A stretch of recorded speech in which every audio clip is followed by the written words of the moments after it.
वैसे पाकिस्तान से देर शाम को एक बड़ा डेवलपमेंट सामने आया है, आपको देखना चाहिए। पाकिस्तानी सूत्रों के हवाले से पता चला है कि आज पाकिस्तान के फील्ड मार्शल असीम मुनीर ने ईरान के विदेश मंत्री अब्बास अरागची से फोन पर लंबी बातचीत की है। इस बातचीत के बाद पाकिस्तान का दावा है कि ईरान का एक प्रतिनिधिमंडल आज रात इस्लामाबाद पहुंच रहा है। खास बात यह है कि उस डेलीगेशन का नेतृत्व खुद अरागची कर सकते हैं। ईरान की सरकारी समाचार एजेंसी IRNA ने जानकारी दी है कि अरागची असल में 3 देशों की यात्रा पर निकल रहे हैं। पहले वो पाकिस्तान जाएंगे, फिर ओमान और रूस जाने का भी प्लान है। अब सवाल यह है कि अरागची क्या पाकिस्तान में अमेरिकी प्रतिनिधियों से दूसरे राउंड की शांति वार्ता करेंगे, क्योंकि ऐसी खबरें हैं कि कल ही अमेरिका से ट्रंप के दामाद जेराड कुशनर, विशेष दूत स्टीव विटकॉफ के साथ एक प्रतिनिधिमंडल इस्लामाबाद पहुंच रहा है। इस डेलीगेशन में और कौन कौन लोग शामिल हो सकते हैं, इसकी जानकारी सार्वजनिक नहीं की गई, लेकिन जब अमेरिका और ईरान दोनों के प्रतिनिधि इस्लामाबाद में मौजूद होंगे, तब क्या दोनों देशों में शांति का रास्ता निकालने को लेकर दूसरे दौर की वार्ता हो सकती है।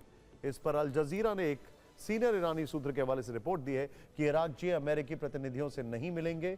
लेकिन इस बीच ईरान इंटरनेशनल के हवाले से एक बड़ी खबर है कि तेहरान में आंतरिक मतभेदों के कारण संसद अध्यक्ष कालीबाफ ने शांति वार्ता दल के प्रमुख पद से इस्तीफा दे दिया और कट्टरपंथी रूढ़िवादी राजनीतिक सईद जलीली या फिर विदेश मंत्री अरागची को उनके संभावित उत्तराधिकारी के रूप में देखा जा रहा है। तो कल का दिन अमेरिका ईरान तनाव में बहुत ही ज्यादा महत्वपूर्ण हो सकता है। हम आपको इसका एक एक अपडेट देंगे। अब राष्ट्रपति ट्रंप बनाम ईरान की बात करते हैं। दरअसल कल राष्ट्रपति ट्रंप ने भारत को नरक बताया था। भारत ने इस पर कुछ खास प्रतिक्रिया तो नहीं दी। कह सकते हैं कि भारत ने संयम दिखाया। चीन ने भी ट्रंप की बातों से दूरी बना रखी, लेकिन ईरान ने इस मामले में एंट्री ले ली है और विवाद कि इस मंच पर आते ही ऐसा जवाब दिया कि ट्रंप का पूरा नैरेटिव पलट गया। यह सिर्फ प्रतिक्रिया नहीं थी, बल्कि नहले पर दहला था। दिलचस्प बात यह रही कि इस विवाद में ईरान ही एकमात्र ऐसा देश था जिसने भारत के समर्थन में सबसे तीखी प्रतिक्रिया दी है। हैदराबाद स्थित ईरानी दूतावास ने सोशल मीडिया पर लिखा, भारत और चीन सभ्यता की जन्मस्थली है।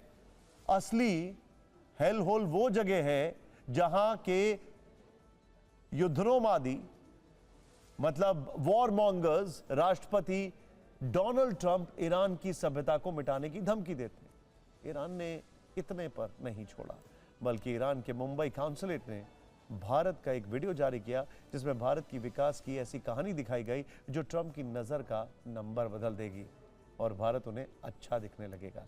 मुंबई काउंसलेट ने जो वीडियो जारी किया है उसमें यह भी कहा गया कि डोनाल्ड ट्रंप कभी इंडिया आके देखो फिर बोलना। एक बार वो वीडियो देखिए, फिर आपको बता दें कि अमेरिका में बैठकर कैसे ट्रंप का सच का सामना कराया गया। ईरान के इस वीडियो से ये तो समझ में आता है कि वो ट्रंप को न सिर्फ युद्ध के मैदान में ठीक ठाक जवाब दे रहे हैं, बल्कि सोशल मीडिया पर भी ट्रंप की कूटनीतिक क्लास लगाई जा रही है। हल्के अंदाज में ही सही, अमेरिका को आईना दिखाया जा रहा है।